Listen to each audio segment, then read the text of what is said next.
Alright, with test 2, we're going to be running noise reduction for the Oticon BTE. I'm going to fit the directionality on fixed omni, and I'm going to turn off the noise suppression. It's all turned off.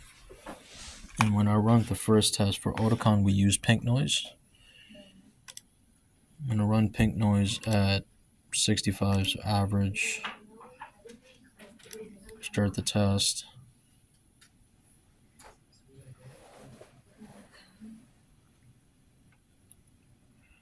Run it for maybe around 15 seconds.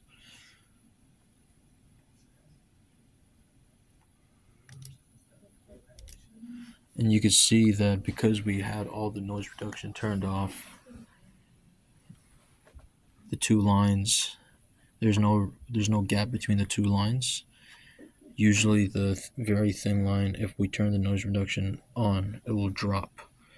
But since none of the noise reduction systems were turned on in the software, you could see both the lines close together. When we run with the noise reduction on high, I'm going to put this on high,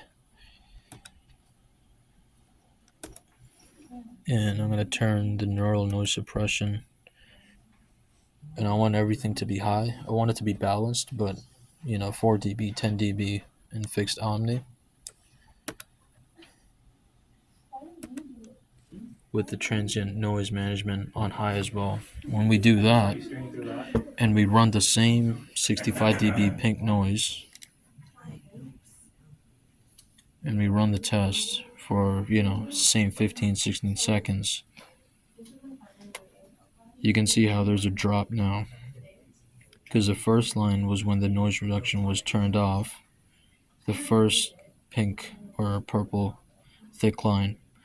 But when the noise reduction kicks in to the hearing aid that we have in the test box, you can see that it drops because it reduces that noise, the unwanted excess noise, and it keeps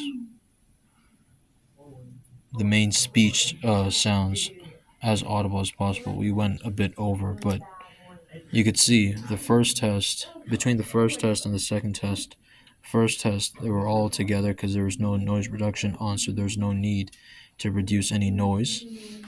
But when you reduce noise, you're in turn also reducing some of the speech. But you could see that when we run this test, we're making sure that the hearing aid is doing what we program it to do within the software. And you could see once we turned the noise reduction on high, and when we ran the test, you could see that there was a drop off. And this confirms that the hearing aid works properly. Its directionality and noise reduction runs within the hearing aid.